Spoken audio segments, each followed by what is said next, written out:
The front of my book cover, for those who are listening, is a distress signal. It's a flare. And basically my thought for the book was, this is a flare going up to the industry, like, help, we're in a crisis, like, do something. Because the only people who can do something is people who actually own businesses and who are in a position to hire and take on an apprentice and train young people, bring on people without experience. Because there's lots of great people, but they're like, well, I can't get a job because everyone's asking for 5 years experience. And I only, maybe have a summer job, or I'd have none. And it's really hard. So we have to go out on a limb and invest in people. And that's one of the messages in the book. Welcome to the On-Site Podcast. We chat with contractors, educators, industry professionals about the good, the bad, the ugly, and everything in between.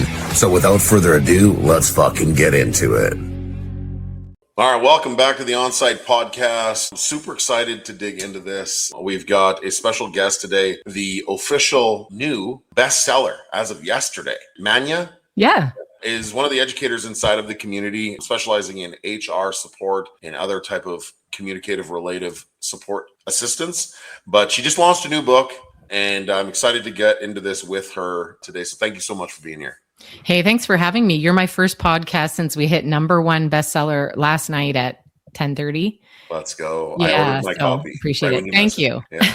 I appreciate everyone who did. It's so wild to me to think that people are getting on there and buying it and giving me really honest reviews and feedback. Yeah. I mean, I had 10 trades guys read it ahead of time because I needed to make sure that there was no bullshit in there that they were going to get turned off by. So bullshit has been removed. And actually, the feedback was good. There wasn't really too much. So anyways, that's awesome.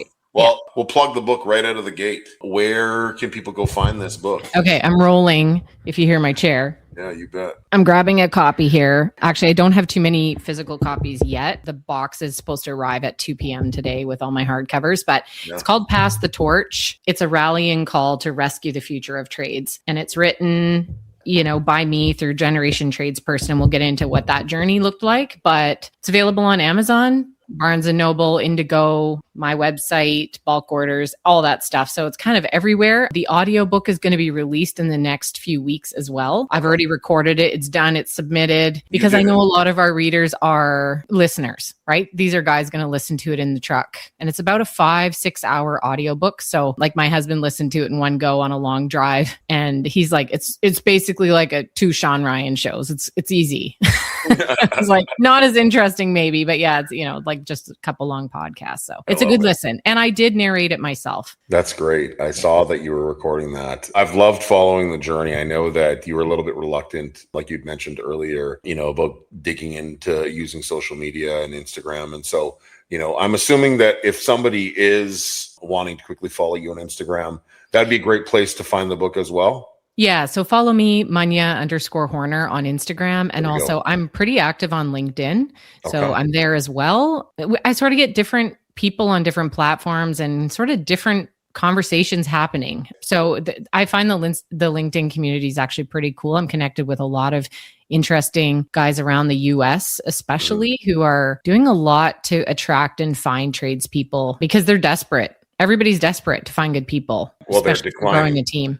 Yeah. Right. The industry is declining in a big way. And that's why I wrote the book, because I think we're on the verge, on the cusp of a little too late. And so this is literally the front of my book cover, for those who are listening, is a distress signal. It's a flare. And basically my thought for the book was, this is a flare going up to the industry, like, help, we're in a crisis, like, do something. Because the only people who can do something is people who actually own businesses and who are in a position to hire and take on an apprentice and train young people, bring on people without experience. Because there's lots of great people, but they're like, well, I can't get a job because everyone's asking for 5 years experience. And I only, maybe have a summer job, or I'd have none. And it's really hard. So we have to go out on a limb and invest in people. And that's one of the messages in the book.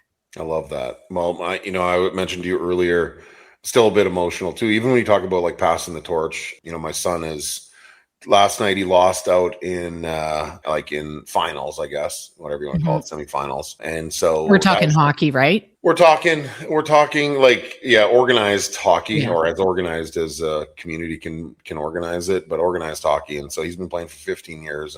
And so he's been apprenticing as a welder. for over a year now, and still he's in grade 12, which is wild. Great. So he's about Yeah. a year. He's So a good. year ahead of the game, and he's really taken a interest into construction, which is great because obviously that's my background, and I didn't originally want him. If I'm being completely honest, I didn't want him to go down that road. I feel like there's unfortunately, some challenges that live within that, but you know what? He's raised by me. I've lived the experience. I've helped him, really understand. And this book would be a great opportunity for him to just, that kind of stuff. He's not really a book guy. So maybe the Audible. Hopefully the audiobook will be good. And my kids, they opened it up this morning and they read the first, and my kids are little still, 13, 11. And it starts with, what the frick are those idiots doing? And they look at me and they're like, well, at least you didn't say the bad F word. I was like, don't worry, I said it enough in the book. But so like I read it. I like the audio version because I do put a fair bit of, I like that I could put emphasis on the words that I thought mattered the most in the sentence. Like, when you pick it up and read it, you're just going to put the emphasis on the area that you think is, that your brain is telling you. But I like that I could emphasize the parts that mattered. So actually reading it was my favorite. I love that. Yeah. Jinx. We said the same thing at the same time. When I was doing my book, when I put my book out there, one of the most uncomfortable, just like weird, not uncomfortable, just weird moments is like you write down, something that is important and special to you and private to you in a roundabout way. And now it's documented. Now it's shared, and you're just and you're like handing it across the table to Amazon, and you're like, okay, here you go. And it was this weird, like, are people going to judge me? Are they going to have like all this like thoughts about me? Are they going to you go through this major imposter syndrome, massive. And I'm going to tell you the therapy sessions I had to do for that. I'm going to tell you. Okay, we'll go into it. Yeah, let's do it. I mean, I can tell you, like I don't really get nervous about a lot of things. Like I can usually like stomach quite a bit. It was a weird thing. It was like, you're starting to process, okay, the thing will never go away. Like it could live on somebody's shelf for the rest of their life. Like they could pass it down to other people. It could be like, all of these things. And you're just like, oh shit. Like, okay, this is, I know. And like really personal stories. So I even have some stories about family in here. So I'm holding up the book. My uncle Ed, here's a picture of him with a cake, his anniversary. It was his 40th anniversary.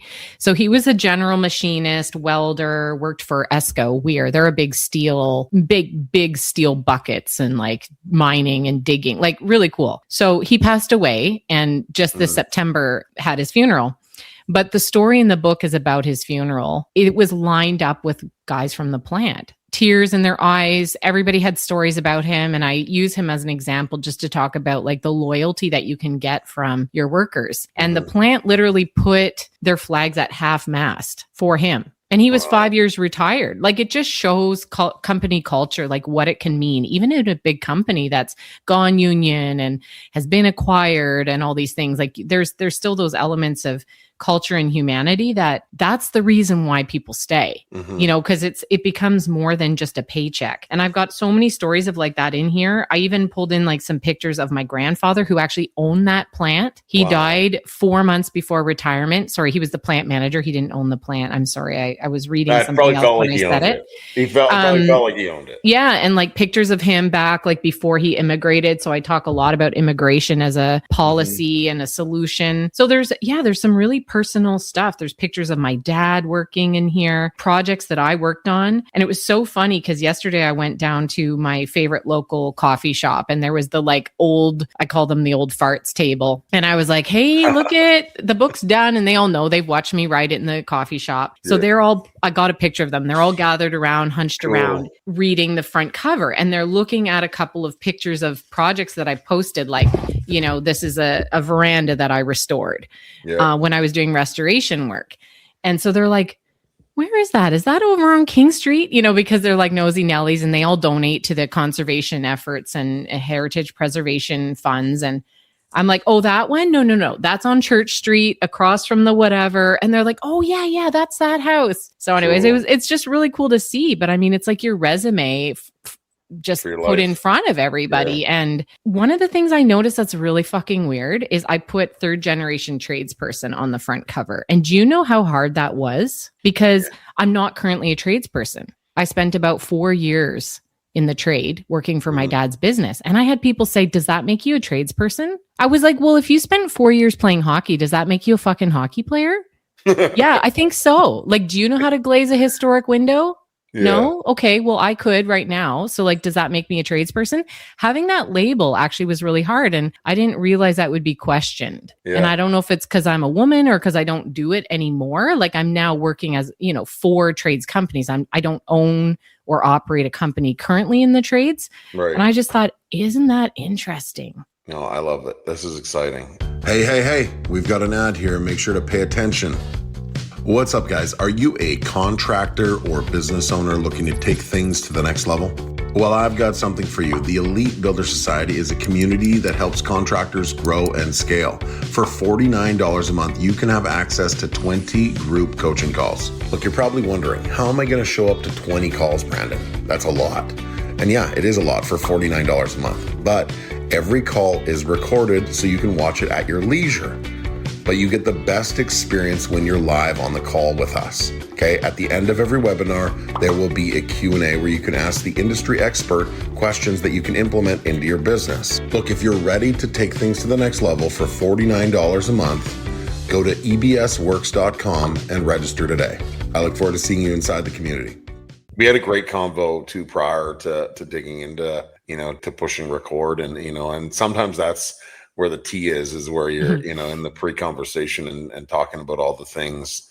We've had a couple presentations from you inside the community, and we've had a couple of conversations just in general. And I work with a lot of people in construction, right? I work with a lot of professionals in construction, people that offer service and communication and tools and systems and strategies and all the things. Software, yeah. And so, every time we've had an opportunity to speak together, there is a layer of confidence that is just oozing from you. And I love that. And that's important, I think, for anybody in the trades. And I think that probably comes from, your time that you spent with your dad and your family, working in it. You would have been able to see it firsthand. And when you talk about passing the torch, there's so much shit that your dad would have gone through that you didn't get to see, but you saw, indirectly. But because he's a guy and he's quiet and he bottles it up, you didn't hear all of it. And I've actually had conversations with my dad where I'm like emotional and crying and just like, Dad, I'm so sorry for that year I judged you where you almost went bankrupt. Yeah. Like I had so much judgment going, how could he have gotten himself in that situation? And then here I am in a tough cash flow quarter or month thinking, oh, you're such an asshole. Yeah. I've experienced such similar things too with my mom. I was just like, I was a shithead, complete shithead. Yeah. I mean, it can happen, right? We can judge so easily.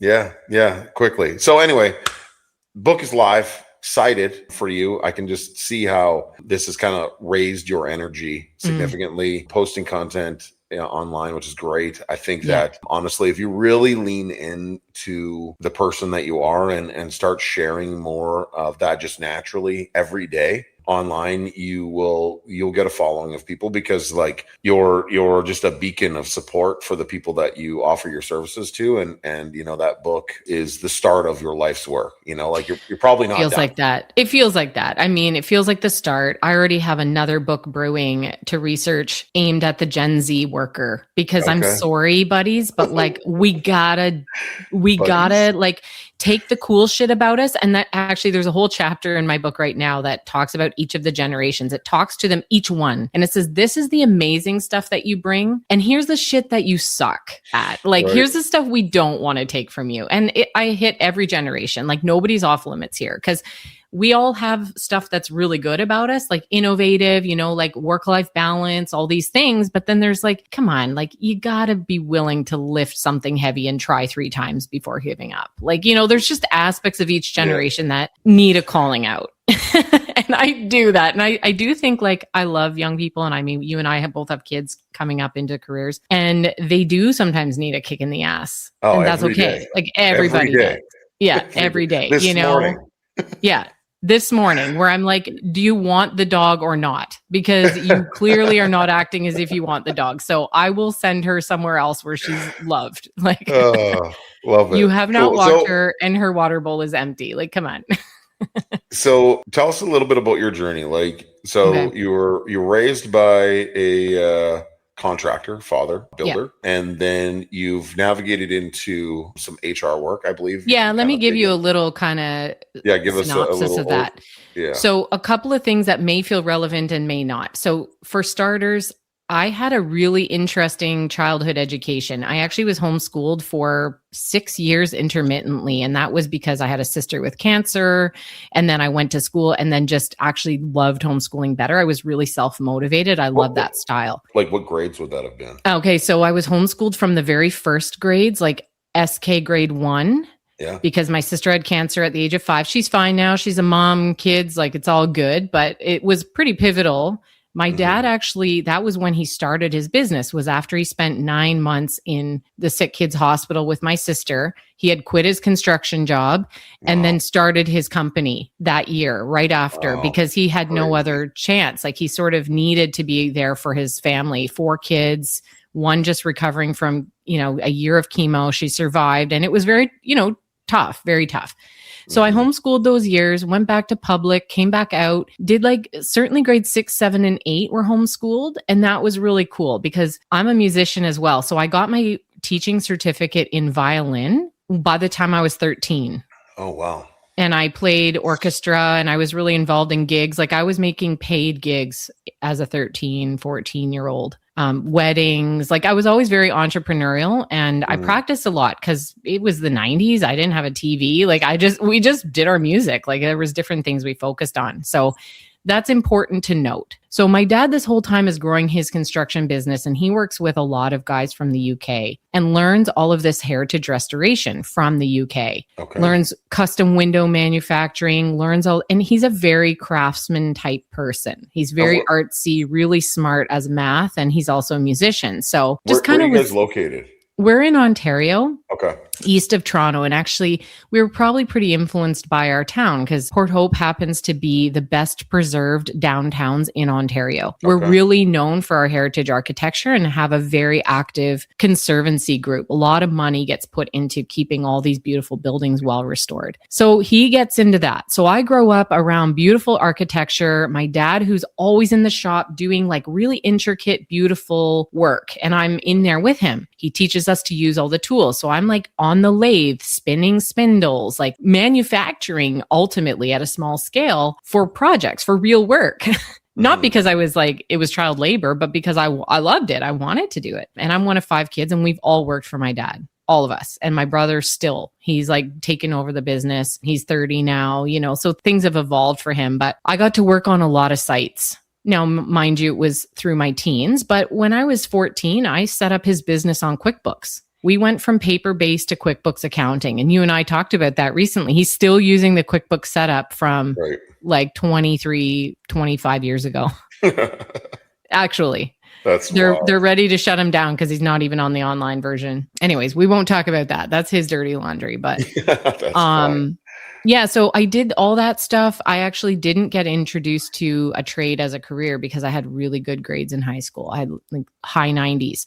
So I got a scholarship to university for academics and went and did a business degree. And then from there, I did adult education, because I was teaching music. I kind of thought that music would actually be my path. I had been teaching music since I was 16 for full time in a studio. I had 40 students every week, group classes. I'd gotten into the Celtic fiddle stuff. I had learned from Natalie McMaster, those kind of people. Yeah. So I was full on music teaching, but then I ended up playing a gig and I was talking to somebody at the gig and I said, I'm kind of thinking about something more corporate. I want to do something different. I'm getting tired of all the same mistakes from my students repetitively. And I didn't want to trade every half hour for $50. I was kind of getting tired of that.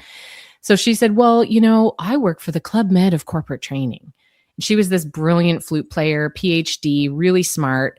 So she introduced me to BMO. I ended up in a corporate training gig for 5-6 years, best in class training development. And I was building all that stuff.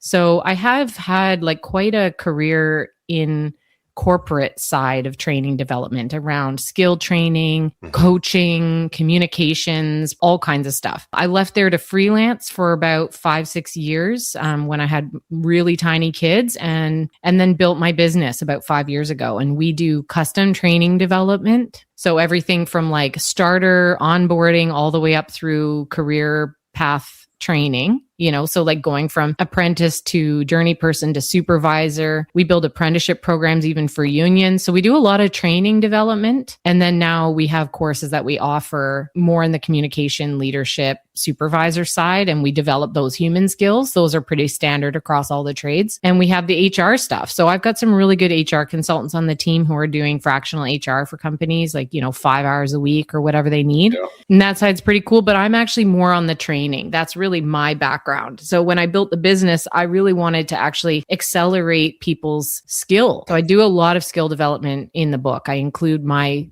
theory around it and then practically speaking how to develop skill faster. And it comes actually from sports and music world. Like it's not unusual. Sure. It's not unlike that. Yeah. I was actually thinking that too. Like some of my best employees ever to date were athletes. Mm-hmm. And I think the reason they're so successful when they transition from one thing to the other is because they're forced to win and lose regularly. So they get that kind of that muscle on both sides. They get to experience that muscle on both sides.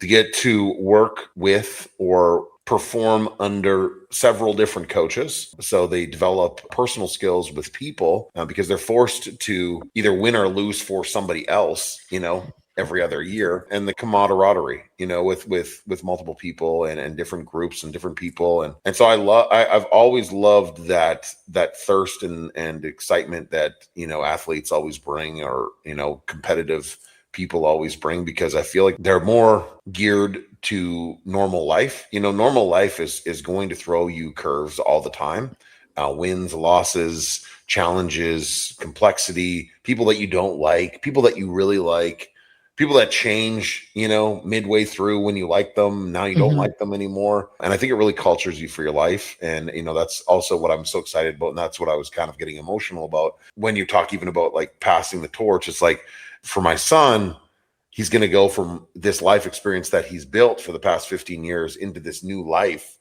And he's set up for success. Like he's literally set up for success. And he probably even has his own form of imposter syndrome, that's telling him that sure. he's not. And so I think this book is going to be really unique. I can't wait to get it. I'm excited to read it, and I'll give you honest feedback. I mean, I know you will. The feedback will be great for sure. Like I haven't really heard or, learned anything from you that I've thought is like not fitting. I think that everything that you've kind of put out there is always aligned with, similar values. For sure. And the only time when I look at this book and think like, oh, someone's going to just go, yeah, there's no way. It's because it is a hard process. Like I have an entire chapter called knowledge capture, and it's outlining my client process for capturing knowledge from them and then taking that information and turning it into training. And that's the only part that someone's probably going to read and go like, yeah, no fucking way. Cause it's a ton of work. Like getting information downloaded from your top guy before he retires is not an easy process. Like you basically become an investigative journalist, a criminal interrogation specialist.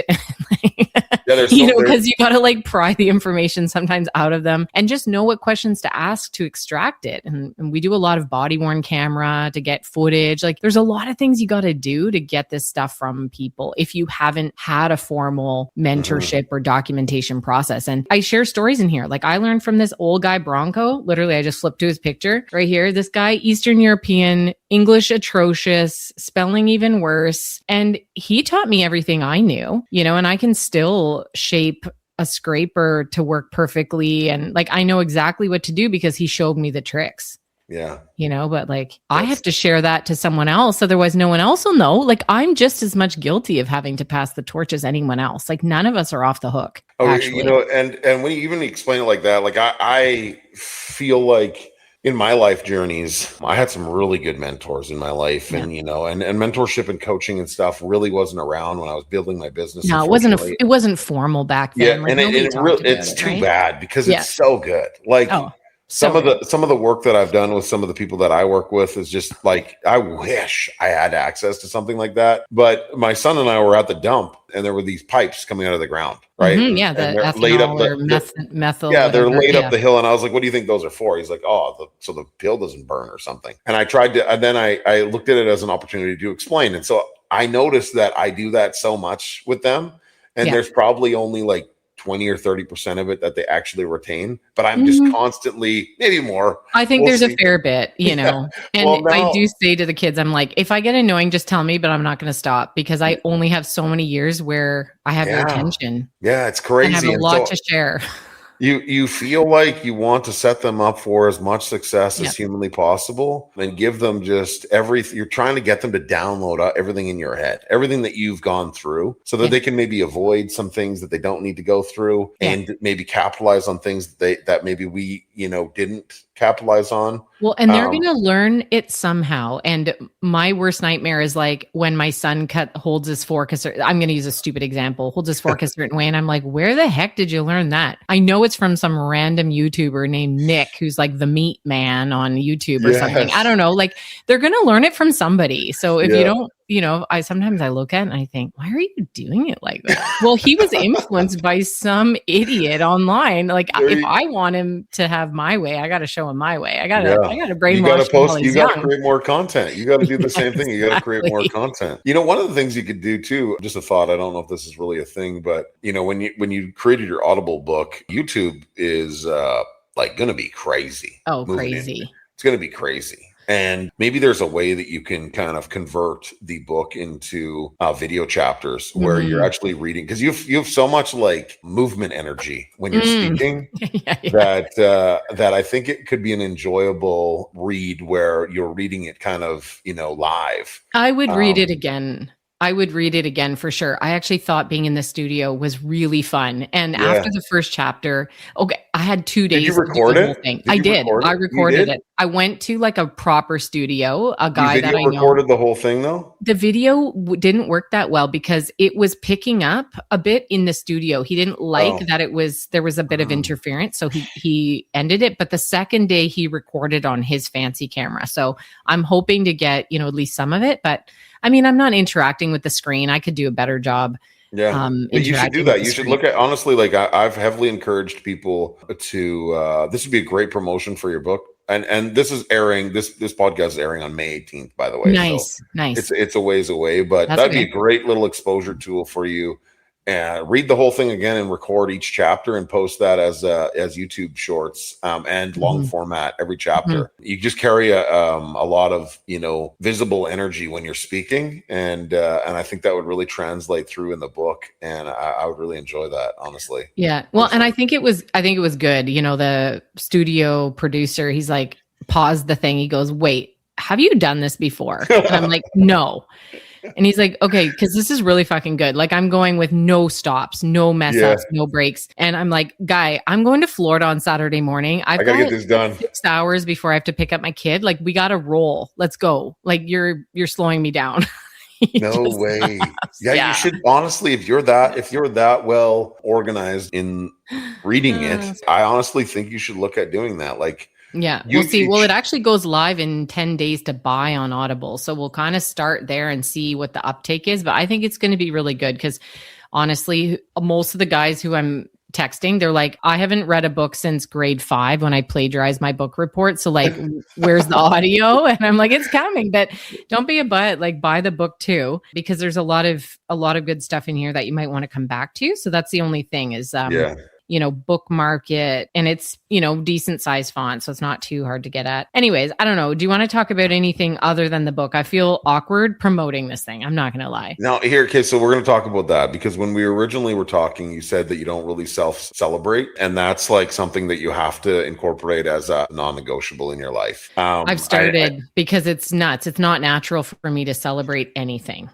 Yeah, you have to. You have to unapologetic, because there are so many people that are out there that are celebrating your victories alongside you, and they need a little bit of flame to start the torch, so to speak, or to start the process. And we're the people that do that, like I was uncomfortable promoting myself, but at the end of the day, if I don't promote myself, then other people don't get to capture that experience as well. So true. And I think we expect sometimes people to just naturally progress to celebrating our victories alongside us, but that's not how it works. Like you have to start the process to get them excited. A friend of mine owns a gym. A friend of mine owns a gym, and he's been on the podcast, and I talk about him quite a bit, and he's a great friend of mine, and he's always been very supportive. And so he built this incredible gym. Like it's probably one of the best gyms in Canada, if I'm being completely honest. Best equipment, cleanest, it's got great water, it's got great air. It's like he's gone over and above, and he continues every day. And so he moved from one location to another. And within a year, it was all set up and it was all transformed. And, he doesn't have a big, budget or anything like that, but he's done a lot with a little. And what I'm getting at is that he never celebrated his victories ever. And I was like, dude, let's just he was talking about, I got to do this and I got to do that. And I was like, just stop like for 1 second and let's just stand back and look at this. Is fucking insane, dude. Look what you've created. And he was like, yeah, I guess I don't really celebrate the victories. I was like, every day you need to get up and fucking promote yourself every day.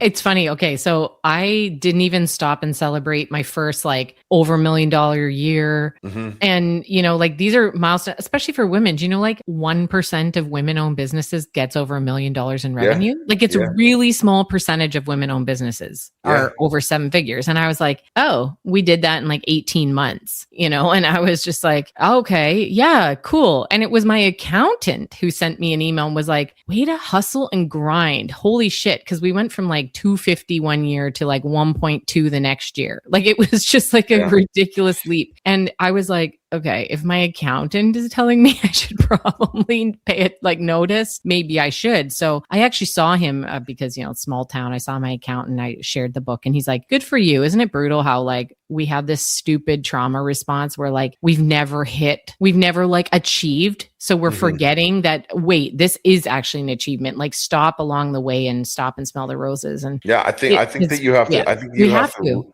You have to prioritize that. Yes, sir. Yes, sir.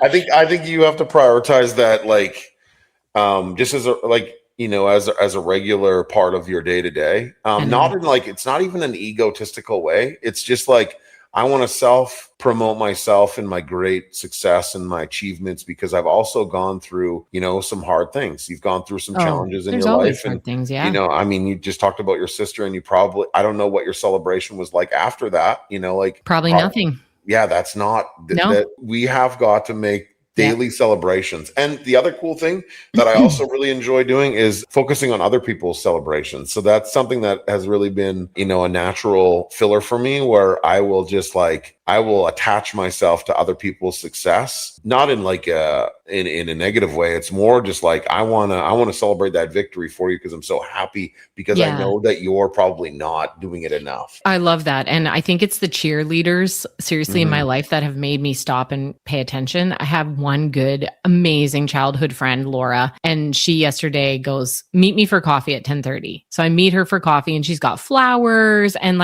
I'm like, oh, frick. She's always the one who's like, wait, you haven't celebrated yet. And I'm like, you're right. So there are these great people, yourself, I've got some great friends and, I have to model it more because even with the kids, they're like, oh, you wrote a book. Yeah. Cool, mom. And then they go back to their YouTube. I'm like, damn it, I wrote a book. Yeah. When you talk about that, when you say that your kids recognize that and you're, thinking about that, when your kids look at you, they model kind of who they will become. They do. And I think I want my kids to self-promote themselves and self-succeed and deliberate and boast about themselves in a confident manner, not an egotistical manner. And in order for me, I think to gain the confidence that they understand how to do that, I have to do it. And so, for your kids then, we'll find a way for you to get the fuel. But now I feel guilty because my daughter just got into this really elite private school. Yeah. And she was shortlisted for a full ride scholarship. She was one of the last few that was did an interview. Mind you, she didn't get the scholarship. And I could tell she was like, damn it. Cause like that would have been hundreds of thousands of savings for me. Like she felt really bad. And I was like, I am so proud of you. Like you got in the school on your own merit, your academic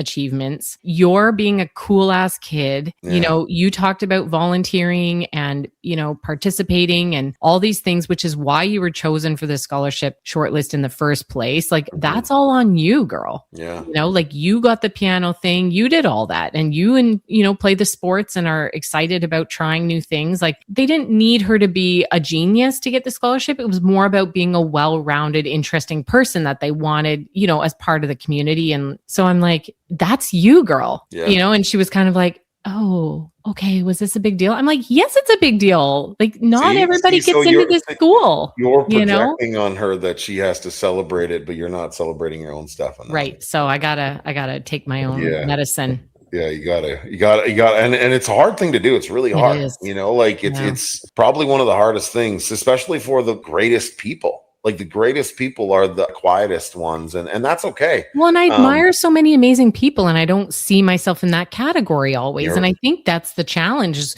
you know, sometimes you still see yourself as a small child. Like, no, I'm a 40-year-old woman with a major career behind me. Like, but you kind of forget. And he just published a bestseller. Just bestseller. No big deal. No big deal. That's awesome. Well, I'm so excited for you and your family and for the future. And I'm sure that by the time people are, where are we today? Or March? Yeah, end of March. 23rd, 24th, it went as a bestseller. So we're about a month away from, you know, when it was published and when you became a bestseller. And so, you know, maybe you'll be cracking into your next book by the time that, I think I might need to ride and promote this one for a little bit before I start, you know, thinking about the next project. But hey, there's always so much going on. We know how it is. Like, you know, the wolves are hungry. We got to keep them at bay. Always hustling and, you know, really trying to help our clients because that's who it's for. You know, like this book is for all the people who are wondering why they can't retain their staff. Like, why have they left for the guy down the street? Or why can't I seem to get people to stay longer than a year and a half? Like, what am I doing wrong? Because I know there's a lot of judgment on ourselves when we run businesses. Like, what am I not doing? I don't know if, you know, how reflective your audience is, but I'm guessing they want to do better in life because they're listening to you. So So this book is for them, really. It's for the leaders. Is for business owners. It's for business owners. It's for leaders in companies. It's for trades union guys. It's for anybody in the trades responsible for any person, you know, and it's really about, the first half is how did we get in this mess where we've got not enough people and so much demand. So I did a lot of research actually on like the history. I went back to the 60s. I looked at immigration. I looked at culture. I looked at society, education in high schools. Like I went in it. I did a lot of research and then just kind of boiled it down into here's what happened. You probably all suspect and feel it in your gut, but like it feels intentional to me. It's implied. This is why it's, you know, even as you explain the work that you put into this book, I feel like you probably should have put together a book years ago. Like this is a natural progression for you. You know what? I woke up in July. Let me tell you the story. Okay. In July, I woke up with a title and it was called Pass the Torch in the Trades. And that happens to me a lot. Like I get kind of hit with a little lightning bolt and I grab my phone and I write it down. Yeah. So I woke up with this title, Pass the Torch in the Trades. Mind you, 3 days later, I woke up with a fiction series title as well, and it's kick-ass. So I might have to hire a ghostwriter for that one because I don't know if I have time for fiction too. But I went to actually Renee Warren, you know, Dan Martell's wife, Renee. So she hosted an event. She's a really good friend of mine. So I bought a ticket to her event just because I'm like, I got to support her. I was coming through Kelowna from a business trip, Portland, Vancouver, drove to Kelowna. Anyways, I was at her event and she had this guy on stage, Chandler Bolt, and he was there promoting his publishing company and, you know, kind of talking about, hey, a book is amazing. Like if you've got a story, you got to write a book. So he handed out a paper to everybody in the audience and it was a little mind map. And we did a 5-minute exercise, just mind mapping concepts. And in 5 minutes, I was like, holy shit, that's Pass the Torch. And so on the plane ride back, I formalized the outline and I called a friend of mine who's a writing coach. And I said, I need to work with you in a couple of weekends before we go on holidays. Like I got to write this book. So she helped me map out the whole book in one weekend. We got an Airbnb and then she was my accountability coach. So every week She met with me and I owed her a chapter and she's like, this sucks, add more stories. Like you didn't swear enough, whatever. And then, within 15 weeks, I had a book. That's wild. What a journey, and you're going to look back at that. There are these milestones I've recognized as I, age, I guess, so to speak. You can like visibly see like milestones or like directional guides along the way. And like that moment, this journey that you got to by putting this book together could redefine the rest of your life. It honestly could be that legacy piece. And I never thought I'd write a book. I honestly didn't really think that was something I wanted to do. It felt like a really big job. And it is like actually writing it was the easy part. But I think now this is the first of many. So, I think so too. I think this book is just like a scratch the surface. So I'm excited about where this can go. And now, because I'm a process person, like one of the things we do for most of our companies is we help them document their processes and just do a better job of building systems. And I've already written the process and like had Claude rake it through the coals, already just outlining how we do a launch better, how we would, go through this process with less pain the next time. So if anybody needs the playbook, just let me know. Yeah, and you already became an Amazon bestseller. Yeah, let's do this. Yeah, so you already became a bestseller, but you're still finding ways to make it even better. Yeah, because I was like, man, we sucked at that. There was so much we could have done better. Anyways, wild. It's okay. One of the things we were going to get into right before we talked, and this is a mental health thing. So I don't know if your listeners, they probably should hear it. Okay. We had talked a little bit about how sometimes you need to do like literally a mental health therapy to get over your bullshit, to put this kind of thing out in the world, because it's not easy being visible. Like I have to say, I don't love the feeling. I can be on a stage and play the fiddle and it's fine, but I don't want to talk to anybody after it. I just want to like hide away and you heard it, great, you liked it, awesome, but like I don't want to know. So I did talk therapy because my husband was a detective for 16 years. Well, 6 years, but he was a cop for a long time before that. So I have a lot of shit and mental baggage from his career, actually. Sure. And I've had to unpack a bunch of stuff since he's left that career and gone into something else. I had to unpack a lot, like, being prepared for him to be dead. Like he was in a very dangerous role in his last 6 years. So I had done a lot of talk therapy and I got to a point probably 9 months ago where I'm like, I don't want to do this anymore. Like, I feel like I'm just bullshitting my way through this therapy, but I know that I need to uncrack something because I have this book coming out and I'm scared as heck for it to go out to market. So I had found from another friend whose husband was in law enforcement and he was having really bad anxiety and panic attacks in public. So he did EMDR, which is like an eye movement therapy. Okay. Don't ask me. It's well documented therapy. Like your eyes literally go back and forth on a screen. I don't know how this freaking works, but it apparently like reconnects neurological pathways from the left to the right side of your brain. Okay. So it's a genuine therapy. So I found this woman who does it. She's not hocus pocus. I don't want like a shaman or anybody like that, like, doing their thing. So she's a social worker. She does this therapy. I'm like, let's do it. And she's like, what do you want to talk about? And I was like, I don't know, but I've got this book coming out and I'm scared as heck. So she's like, okay, let's kind of go there. So the whole point of the therapy is like your eyes are just blinking back and forth and you're just letting your mind roam. So it goes immediately to an audition I had when I was 13, where the woman on the other side of the table, I think she said, oh, not that song again. Maybe she didn't. Maybe I have no idea, but I had this feeling of like, oh shit, my best song is not good enough. Right. And so I immediately went to this minute. And when I came out of this like blinking thing, she's like, where did your mind go? And I was like, to this audition. And she's like, okay, interesting. And then I just like broke down in tears. She's like, okay, interesting. This has nothing to do with a book, And so through this session, it went back to more music. It went back to my dad. It circled back because he was a musician and an amazing one. So it circled back to my dad again and all this like, oh no, what if I'm not? Anyways, it was crazy. I came out of that session. We did one more and I feel fine about this book going out. Like I had some butterflies the night before it published, but like not debilitating.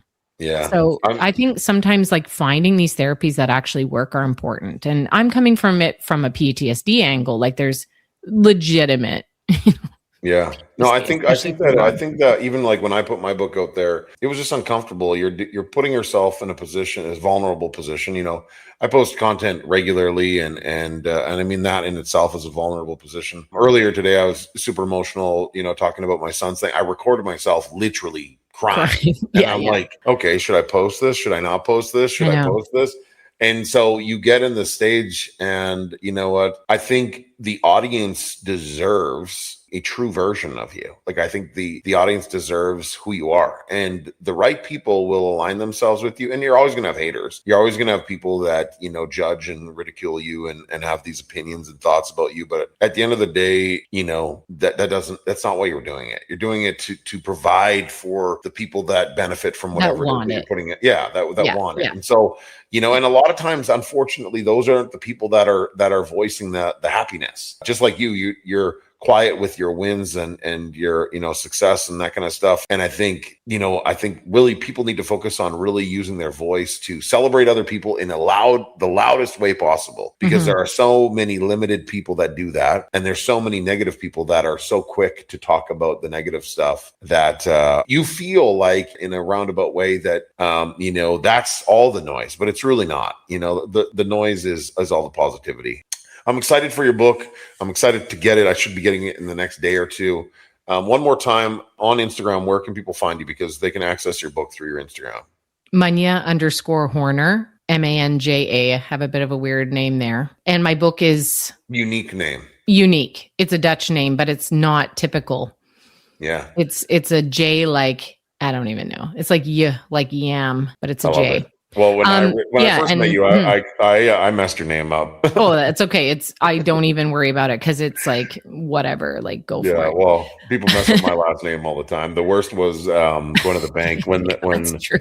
Yeah, when I go to the bank and the bank teller's like, okay, Brandon Fuchs, and I'm just like, whoa. You're like, okay, you don't have to say it so loud. Yeah, I think it was like 15 or 16 years old when it first happened, and I haven't asked my kids if anybody's ever said that to them, and I'm going to ask them actually later. Yeah, you got to ask them now. Like, how badly has our last name been butchered? I actually don't. I like it. I like that it creates. Oh, I think it's an icebreaker for me. I love it. I think it's great. And I don't clutch my pearls at any of it. Like, I really genuinely, it takes a lot to offend me. You have to basically, but the book is passthetorchbook.com. There we go.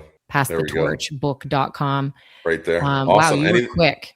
Anything else you want to share with us today?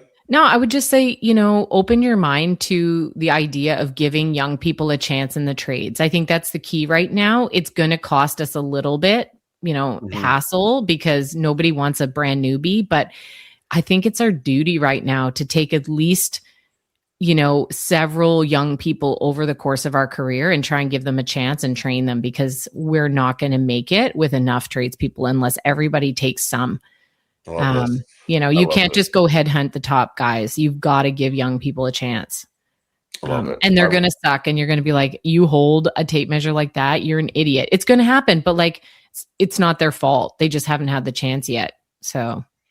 Well, I appreciate this conversation. I'm excited for your book. Thanks for platforming. I think we should definitely get you back in the community to do a presentation. We've got quite the group of people, and I think if we can market it correctly, we can get enough people in the room. Not to necessarily sell. Obviously, we want to sell the book, right? Yeah, yeah. The book's an expensive business card at this point. Like, to me, it's like, just give it to people. I just want everyone to have a copy. It's not for money.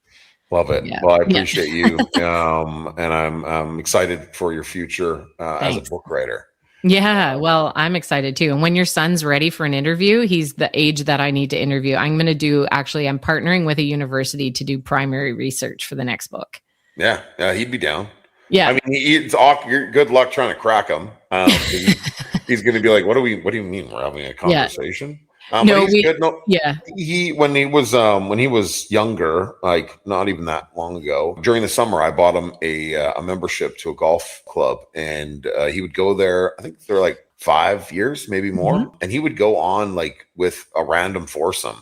Oh, and nice. It'd be a bunch of old guys. Yeah. And so I was like, you got to make sure you have a conversation with each one of them, get their name, learn a little bit about them, and then report back. Hand. Yeah, exactly. Yeah. And it's so important to teach that.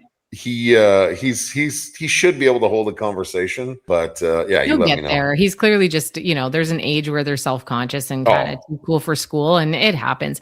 I see my 6-year-old, he's out in the lake and he's talking to these two dudes over March break. We were down in Florida and they were clearly locals, and they're like, "Hey, little buddy, what's up, man?" And he's like, "Yeah, this is my name," and he's telling them where he's from, and I see his hands gesturing, and I'm like, "Right on, buddy. You keep that. Don't lose that." It's been goes away when they get awkward.